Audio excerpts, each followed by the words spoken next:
Hello guys, happy Holi. आप सभी को मेरी तरफ से मेरी होली की तैयारी हो चुकी है। ये देखो, मिट्टी की जो कमोई होती है, इसे कमोई कहते हैं, वो भी लेके आ गई हूँ। और लोटा भी भर लिया है, साड़ी रखी जाती है वो भी रख ली है। वही माता की मैंने फ़ोटो भी लगाई है। और ये हाथ में, वैसे तो गांव में होते हैं तो बाजरा लेते हैं, बट यहाँ पे अब बाजरा है नहीं तो मैंने चावल ले लिया। तो आइए कथा सुनते हैं। चलिए।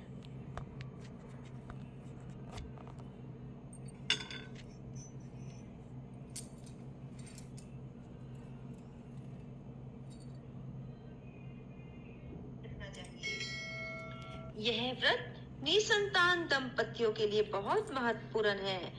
बंधुओं, अहोई अष्टमी का व्रत कार्तिक मास के कृष्ण पक्ष की अष्टमी तिथि को आता है। यह व्रत भी करवा चौथ के व्रत के समान ही होता है, परंतु करवा चौथ के व्रत में चंद्रमा को अर्घ दिया जाता है और अहोई अष्टमी के व्रत में तारों को अर्घ दिया जाता है। सिर्फ इतना ही फर्क है।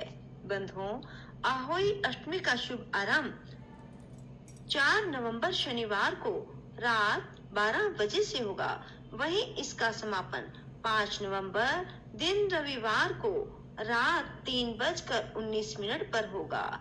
ऐसे में अहोई अष्टमी का व्रत 5 नवंबर को रखा जाएगा। बंधुओं, अहोई अष्टमी के दिन पूजा के लिए शुभ मुहूर्त शाम 5:33 से लेकर शाम 6:52 तक रहेगा। यह व्रत तारों को देखने के बाद खोला जाता है। ऐसे में तारों के दर्शन के लिए शुभ मुहूर्त 5:58 का होगा। बंधुओं, अहोई अष्टमी के दिन अहोई माता की पूजा की जाती है। आपके घर में जिस विधि विधान से पूजा की जाती है, आप उसी प्रकार अहोई अष्टमी का व्रत करें।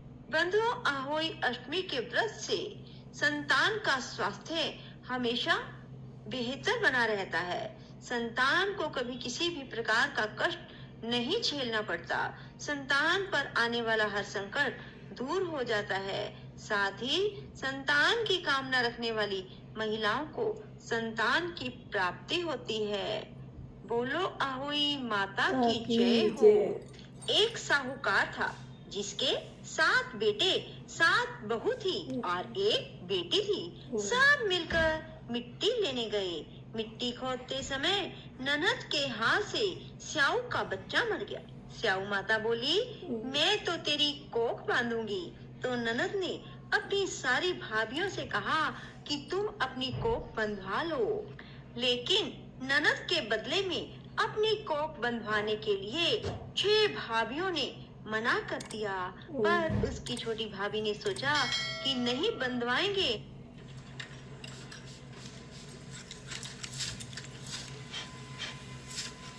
तो सासू जी नाराज हो जाएंगी। तो छोटी भाभी ने अपनी कोख बंधवा ली। अब उसके जो भी बच्चा होता अहोई साग के लिए मर जाता। एक दिन उसने पंटाइन बुलाकर पूछा कि क्या बात है, मेरे बच्चे अहोई साग के दिन मर जाते हैं। तब पंटाइन बोली कि सुरभि गाय की सेवा किया कर। सुरभि गाय स्याऊ माता की सहेली है, वह तेरी को छोड़ देगी, तब तेरे बच्चे जीवित रहेंगे। अब वह बहुत सुबह उठकर सुरभि गाय का सारा काम कर जाती। गौ माता ने सोचा, आजकल कौन मेरी इतनी सेवा करता है, मेरी बहुएं क्या करेंगी, वे तो लड़ाई करती हैं। आज देखा जाए कि कौन सारा काम करता है। गौ माता ने सुबह उठकर देखा कि एक साहूकार के बेटे की बहू है जो सारा काम कर जाती है। गौ माता बोली, तुझे किस चीज की इच्छा है जो तू मेरा इतना काम करती है, मांग, क्या चीज मांगती है। तब साहूकार की बहू बोली, मुझे वचन दो। गौ माता ने उसे वचन दिया। तब साहूकार की बहू बोली कि स्याऊ माता तुम्हारी सहेली है और स्याऊ माता के पास मेरी कोख बंधी हुई है, उनसे मेरी कोख छुड़वा दो। फिर गौ माता उसे 7 समुंदर पार अपनी सहेली के पास ले जाने लगी। तो रास्ते में धूप थी, इसलिए वह एक पेड़ के नीचे बैठ गई। थोड़ी देर में सांप आया। पेड़ पर गरुड़ पंछी का बच्चा था, जिसे वह डसने लगा तो साहूकार की बहू ने सांप को मारकर डाल के नीचे फेंक दिया और बच्चे को बचा लिया। गरुड़ पंखनी आई आकर साहूकार के बेटे की बहू को चोंच मारने लगी तो साहूकार ने बोली कि मैंने तेरा बच्चा नहीं मारा, सांप तेरे बच्चे को मार रहा था, मैंने तो तेरे बच्चे को छिपाया है।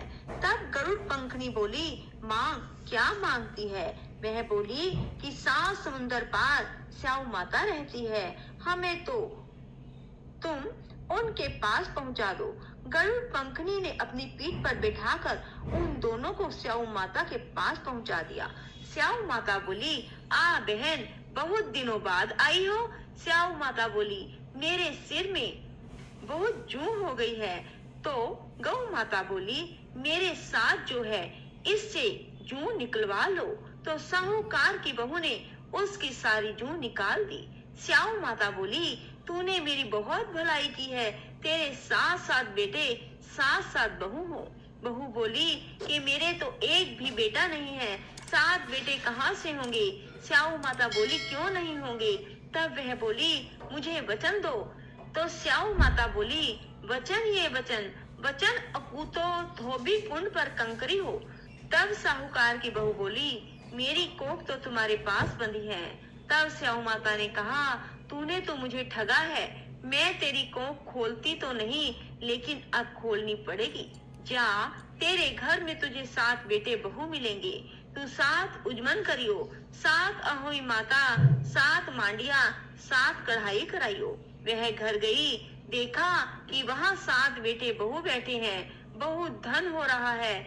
उसने 7 अहोई मंडल, कोई दीवार पर, कोई मटके पर, कोई कहीं 7 उजमन करे, 7 कढ़ाई करी। उधर सारी दरानी जेठानी कहने लगी, जल्दी जल्दी चौका पूजा कर लो, नहीं तो सब कोई रोने लग जाएंगे। थोड़ी देर में उन्होंने अपने बेटे से कहा कि देख कर आओ, आज वह रोई क्यों नहीं। वह देख आकर बोला, चाची तो अहोई मार रही है, खूब उजमन हो रहा है। फिर और जेठानी दौड़ी दौड़ी गई, देखे कि वह तो कोक छुड़ा लाई। वह सब बोली कि तुमने कोक कैसे छुड़ाई? वह बोली, मैंने तो कोक बंधाई नहीं, लेकिन स्याऊ के बच्चे के मरने से कोक बंध गई। अब स्याऊ माता ने मुझ पर दया करके मेरी कोख खोल दी है। हे स्याऊ माता, जैसे साहूकार की बहू की कोख खोली, ऐसे ही हमारी भी खोलना, सबकी खोलना। कहते सुनते हुंकारा भत्ते को, अपने सारे परिवार की कोख खोलना। बोलो अहोई माता की जय हो। विनायक जी की कहानी। एक विनायक जी महाराज थे, चुटकी में चावल, कुलिया में दूध लिए फिरे। कोई मेरी खीर बना दो, कोई मेरी खीर बना दो, सबसे कहते फिरे, परंतु किसी ने उनकी खीर ना बनाई। सब ने मना कर दिया, जरा से चावल, थोड़ा सा कुलिया में दूध लिए घूम रहा है, इसमें क्या खीर बना दे। वह चले गए। फिर एक बुढ़िया बोली, बेटा आज मैं तेरी खीर बनाऊंगी, बच्चों की जिद का क्या मिटाना। बुढ़िया छोटा सा लोटा लेकर आने लगी और कहने लगी, ला बाबा इसमें डाल दे। बुढ़िया बोली, वह कहने लगे, बड़ा बर्तन लाओ, यह तो छोटा है। बुढ़िया के घर में कोई बड़ा बर्तन ना था। बुढ़िया बाहर जाने लगी तो बोले, कहाँ जा रही हो? बेटा बर्तन मांग के लाओ। बोले, देख तेरे घर में अंदर बड़े बड़े बर्तन रखे हैं, तू चिंता मत कर। अंदर जाकर जब बुढ़िया माँ ने देखा तो दूध से भरे बड़े बड़े भिगोने और कुएं भरे पड़े हैं, चावलों से परात भरी पड़ी है। बुढ़िया माँ खुश हो गई। बुढ़िया ने चूल्हा जलाया, खीर बनाने लगी। बुढ़िया माँ ने खूब अच्छी तरह खीर बनाई और फिर कहने लगी, लड़के को बुला लाओ। बुढ़िया तो लड़के को बुलाने चली गई। पीछे से एक बुढ़िया की बहू ने किवाड़ के पीछे बैठकर खीर खा ली। चुटक विनायक जी को बुढ़िया आवाज लगाती रही। आवाज लगाते लगाते बुढ़िया पहाड़ों पर चढ़ गई। कहने लगी, आ बेटा खीर खा ले। चुटक विनायक जी बोले, बुढ़िया मैंने तो खीर खा ली है। बुढ़िया कहने लगी, बेटा कब खाई? बनकर तो अब तैयार हुई है। मैं तो बनने के साथ ही बुलाने के लिए आ गई हूँ। चुटक विनायक जी बोले, जब तेरी बहू ने किवाड़ के पीछे बैठकर खीर खाई थी, तभी मैंने खा ली। बुढ़िया ने बहू से पूछा, बहू, तैने खीर खाई थी? बहू ने कहा, हाँ, खीर निकल रही थी। मैंने विनायक का छींटा लगाकर मीठा चखने के लिए खा ली। बुढ़िया को इस बात का बड़ा दुख हुआ। विनायक जी से बुढ़िया बोली, अब क्या करूं? वह बोले, सारे पड़ोस में खूब बांट और खा। बुढ़िया ने सारे पड़ोस में खूब खीर बांटी। सब कहने लगे, थोड़ा सा दूध व चावल वह लिए फिरता था, बुढ़िया ने उसकी कितनी खीर बांटी। अगले दिन फिर चुटक विनायक जी आए। कहने लगे, कोई मेरी खीर बना दो, कोई मेरी खीर बना दो। सब कहने लगे, मैं बनाऊं, लाओ मैं बनाऊं। चुटक विनायक जी ने कुलिया का दूध, चुटकी भर चावल दे दिए। वह बोली, ये तो थोड़े से हैं।